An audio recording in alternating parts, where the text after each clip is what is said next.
ஆன்மீக நண்பர்கள் அனைவருக்கும் என்னுடைய அன்பான வணக்கங்கள். ஜூலை மாத ராசி பலன் 2024. மீனராசி. மீனராசிக்காரர்களுக்கு இந்த மாதம் நடுத்தர அல்லது சராசரி பலன்களை அளிக்கும் என்று கணித்துள்ளது. இந்த மாதம் நீங்கள் நிதி நிலைமை மற்றும் ஆரோக்கியத்தில் சிறப்பு கவனம் செலுத்த வேண்டும். ஏனெனில் இந்த இரண்டு துறைகளிலும் நீங்கள் சவால்களை எதிர்கொள்ள வேண்டியிருக்கும். இந்த மாதம் முழுவதும் உங்கள் ஜாதகரின் 12ஆம் வீட்டில் சனி கிரகம் பிற்போக்கு நிலையில் இருப்பது உங்கள் உறவுகளை அதிகரிப்பது மட்டுமல்லாமல் உங்கள் உடல்நல பிரச்சனைகளை அதிகரிப்பதில் முக்கிய பங்கு வகிக்கும். உங்கள் ஆரோக்கியத்தை மேம்படுத்த நீங்கள் ஒவ்வொரு கணமும் தயாராக இருக்க வேண்டும். ராகுவின் நோடல் கிரகம் இருப்பதால் நீங்கள் கவனக்குறைவான மனப்பான்மையை கொண்டிருப்பீர்கள். இது உடல்நல பிரச்சனைகளை ஏற்படுத்தும். உங்கள் ஜாதகரின் 2ஆம் வீட்டில் செவ்வாய் அமர்ந்திருப்பது பண பலன்களை தரும். ஆனால் இது மீனராசிக்காரர்களின் பேச்சில் கோபத்தை அதிகரிக்கும். இது உறவுகளில் மன அழுத்தத்திற்கு காரணமாக இருக்கலாம். குடும்பத்தில் மகிழ்ச்சியும் அமைதியும் நிலவும். உடன் பிறந்தவர்களுக்கிடையிலான அன்பு உறவுகளுக்கு நேரமும் தீவிரமும் இருக்கும். எந்த ஒரு நண்பர்களின் உதவியுடனும் உங்கள் காதல் வாழ்க்கை மற்றும் உற்சாகமாகவும் கலகலப்பாகவும் மாறும். திருமணமான பூர்வீகவாசிகள் சில சவால்களை சந்திக்க நேரிடலாம் மற்றும் உங்கள் வாழ்க்கை துணை புரிந்து கொள்வதில் சில தவறுகளை செய்யலாம். இதன் காரணமாக தவறான புரிதல்கள் ஏற்படலாம் மற்றும் சந்தேகம் ஏற்படலாம். மாணவர்கள் பூர்வீகம் பெண்களுக்கு சாதகமாக இருப்பார்கள். உங்கள் கல்வியில் கவர்ச்சிகரமான முடிவுகளை அடைவதால் உங்கள் தன்னம்பிக்கை கூடும். ஒரு வேலையை செய்யும் பூர்வீகவாசிகளுக்கு நல்ல நேரம் கிடைக்கும். மேலும் உங்கள் அனுபவம் மற்றும் திறமையின் விளைவாக உங்கள் வேலையில் நேர்மையான முடிவுகளை பெறுவீர்கள். உத்தியோகம் செய்கின்ற சொந்தக்காரர்களும் அனுகூலமான பலன்களை பெறுவார்கள். ஆனால் உஷாராக இருக்க வேண்டிய அவசியம் ஏற்படலாம். ஏனெனில் அவர்களின் தொழில் பங்குதாரர்களுடன் சில தவறான புரிதல்கள் ஏற்படலாம். குடும்பம். இந்த மாதம் குடும்பத்திற்கு நன்றாக இருக்கும். முதலில் உங்கள் குடும்பத்தை பற்றி பேசினால் செவ்வாய் 2ஆம் வீட்டில் அதன் சொந்த அடையாளத்திற்கு மேல் வைக்கப்படுகிறது. இது குடும்பத்தில் பலத்தை காட்டுகிறது. பரஸ்பர அன்பு அப்படியே இருக்கும். ஆனால் 2ஆம் வீட்டில் சனியின் பிற்போக்கு அம்சம் காரணமாக அவ்வப்போது சண்டைகள் மற்றும் வாக்குவாதங்கள் ஏற்படலாம். எனவே கொஞ்சம் எச்சரிக்கை தேவை. ஜூலை 12இல் செவ்வாய் 3ஆம் வீட்டில் நுழைவதால் இந்த பிரச்சனைகள் குறையும். நீங்கள் உங்கள் குடும்ப உறுப்பினர்களுடன் உட்கார்ந்து பேச வேண்டும். ஏதேனும் தகராறு இருந்தால் அதை சரியான நேரத்தில் தீர்க்க வேண்டும். மாத தொடக்கத்தில் சூரியனும் சுக்கிரனும் 4ஆம் வீட்டில் அமர்வதால் குடும்பத்தில் மரியாதை கூடி சமூகத்தில் குடும்ப சூழ்நிலை மேம்படும். மாத பிற்பாதியில் சூரியனும் சுக்கிரனும் 5ஆம் வீட்டில் சஞ்சரிப்பதாலும் 4ஆம் வீட்டிற்கு அதிபதியான புதன் 6ஆம் வீட்டிற்கும் சஞ்சரிப்பதாலும் சில சொத்து பிரச்சனைகள் ஏற்படலாம். உங்கள் தாயின் உடல் நிலையும் பாதிக்கப்படலாம். ஆனால் அவர் தனது பணித்துறையில் நல்ல வெற்றியை பெற முடியும். சகோதரர்களிடமிருந்து நீங்கள் மகிழ்ச்சியும் செழிப்பும் பெறுவீர்கள். அவர்கள் உங்களுடன் இருப்பார்கள். அவர்களுடைய திட்டங்களில் நீங்கள் அவர்களுக்கு ஆதரவளிப்பதை கண்டு அவர் உங்களை பற்றி பெருமைப்படுவார். மேலும் உங்கள் அன்பு அப்படியே இருக்கும். மாதத்தின் பிற்பாதியில் ஜூலை 7ஆம் தேதி செவ்வாய் 3ஆம் வீட்டில் நுழையும் போது உங்கள் உடன் பிறந்தவர்களுடன் சில பிரச்சனைகள் சந்திக்க நேரிடும். அத்தகைய சூழ்நிலையில் நீங்கள் எந்த வகையான விவாதத்தையும் தவிர்க்க வேண்டும். மாறாக வாழ்க்கையில் நேரம் எப்போதும் ஒரே மாதிரியாக இருக்காது என்பதை புரிந்து கொள்ள வேண்டும். நீங்கள் சிறிது நேரம் அமைதியாக இருந்தால் எல்லாம் சரியாகிவிடும். காதல் மற்றும் திருமண உறவு. உங்கள் காதல் உறவுகளை பற்றி பேசினால் மாதத்தின் முதல் பாதியில் புதன் கிரகம் 5ஆம் வீட்டில் இருக்கும். இதன் காரணமாக உங்கள் இதயத்தில் உணர்வுகளை உங்கள் காதலியிடம் கூற நீங்கள் தயங்க மாட்டீர்கள். உங்கள் இருவருக்கும் இடையேயான உரையாடல் மேம்படும். மேலும் நீங்கள் இருவரும் ஒருவருக்கொருவர் அன்பு நிறைந்த வார்த்தைகளை சொல்வதன் மூலம் ஒருவரை ஒருவர் நெருங்கி வருவீர்கள். மேலும் நீங்கள் இருவரும் உங்கள் காதல் உருவாவதை காண்பீர்கள். ஜூலை 7ஆம் தேதி வீனஸ் கிரகமும் அங்கு அமர்வதால் உங்கள் உறவில் காதல் அதிகரிக்கும். நீங்கள் அன்பை உணர்வீர்கள்.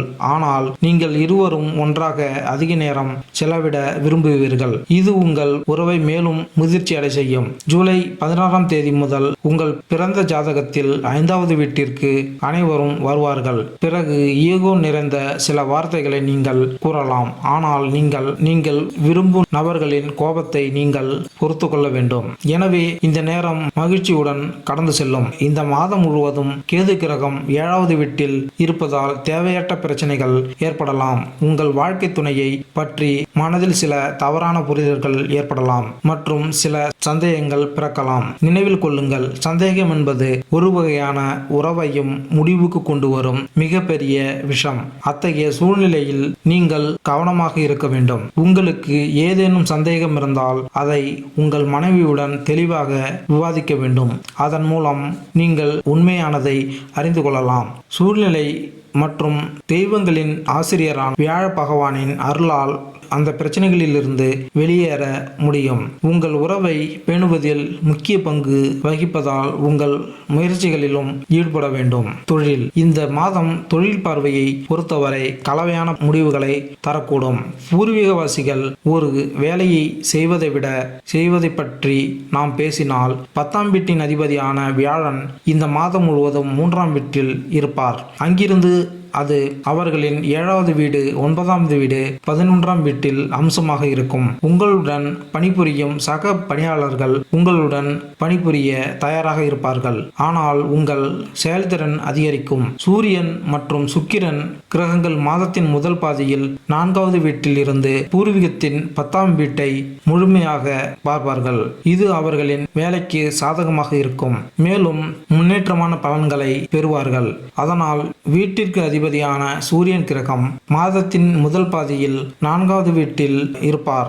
அதன் பிறகு ஜூலை 16ஆம் தேதி 5ஆம் வீட்டிற்கு வருவார். இது மாதத்தின் முதல் பாதியை சாதகமாக மாற்றும். வேலையில்லாத பூர்வீகவாசிகளுக்கு மாதத்தின் பிற்பாதியில் வேலை கிடைக்கலாம். வேலை செய்து கொண்டிருப்பவர்கள் தற்போதைய வேலையை விட்டு வெளியேறலாம். அவர்கள் விரும்பிய புதிய வேலை கிடைக்கும். ஜூலை 12ஆம் தேதி முதல் செவ்வாய் கிரகம் பூர்வீக ஜாதகத்தில் 2ஆம் வீட்டில் அமர்ந்திருக்கும் போது 10ஆம் வீட்டில் முழுமையாக அமர்ந்திருப்பதால் உங்கள் தைரியமும் வலிமையும் அதிகரிக்கும் மற்றும் கடினமான சவால்களில் இருந்து தோல்வியை நீங்கள் ஏற்க மாட்டீர்கள். கடினமாக உழைத்து காரியங்களில் முன்னேற்றம் அடைவீர்கள். இதன் காரணமாக பணியிடத்தில் சாதகமான முடிவுகள் கிடைக்கும். வியாபாரம் செய்யும் பூர்வீகவாசிகளுக்கும் நல்ல நேரத்தை அனுபவிப்பீர்கள். ஏனென்றால் 7ஆம் வீட்டிற்கு அதிபதியான புதன் மாதத்தின் முதல் பாதியில் உங்களுடன் இருப்பார் மற்றும் வியாபாரத்தில் முன்னேற்றம் இருக்கும். ஜூலை 19ஆம் தேதி 6ஆம் வீட்டிற்கு வருவதால் வணிகம் தொடர்பான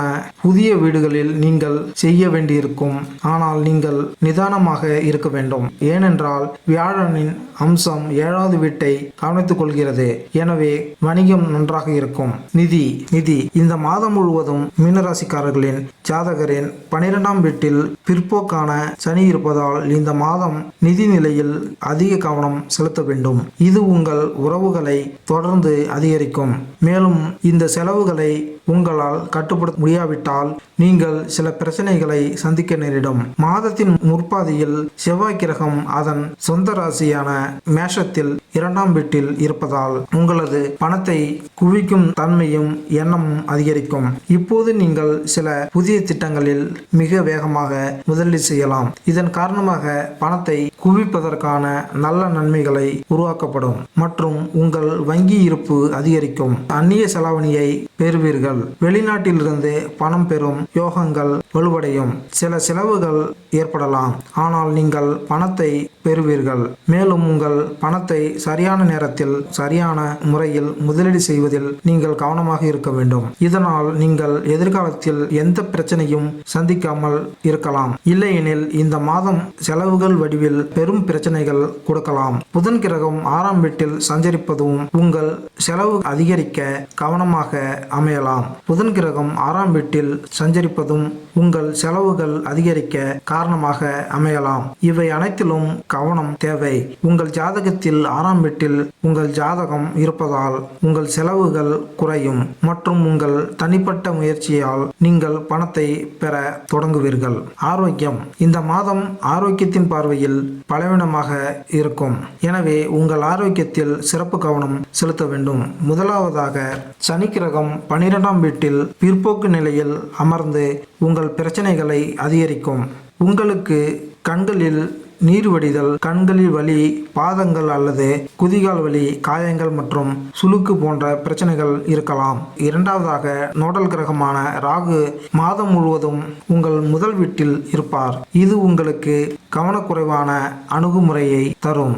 உங்கள் பிடிவாதத்தை நீங்கள் கவனிக்கவில்லை என்றால் நீங்கள் நோய்வாய்ப்படலாம். சனி பகவான் செவ்வாய் கிரகத்தில் 2ஆம் வீட்டில் அமர்ந்திருப்பதால் பற்களில் வலி, கண்களில் எரியும் உணர்வு அல்லது முடி தொடர்பான ஏதேனும் பிரச்சனைகள் ஏற்படலாம். எனவே நீங்கள் சற்று கவனமாக இருக்க வேண்டும். ஜூலை 19 முதல் புதனும் அதே வீட்டில் நுழைவதால் அவர்களுக்கு நுட்பமும் பரிபூரண பார்வையும் இருக்கும். அப்போது இந்த பிரச்சனைகளில் இருந்து உங்களை ஓரளவிற்கு தடுத்து ஆரோக்கியமாக வாழலாம். பரிகாரம்: பழங்குடியினர் தினமும் ஸ்ரீ துர்கா சாலிசா பாராயணம் செய்ய வேண்டும். உள்ளூர் வாசிகள் துர்கா தேவியின் ஓம் தம் துர்காயே நமக் என்ற மந்திரத்தை தினமும் உச்சரிக்க வேண்டும். சொந்தக்காரர் ஒவ்வொரு செவ்வாய் மற்றும் ஒவ்வொரு சனிக்கிழமையும் ஸ்ரீ பஜரங் பான் ஓத வேண்டும். ஒவ்வொரு விழாந்தோறும் பிராமணருக்கு உணவு உண்ணவும். மாணவர்களுக்கு படிப்பு பொருட்களை பரிசீலித்தால் நன்மை உண்டாகும். மேலும் இந்த வீடியோ உங்களுக்கு பிடித்திருந்தால் லைக் பண்ணுங்க,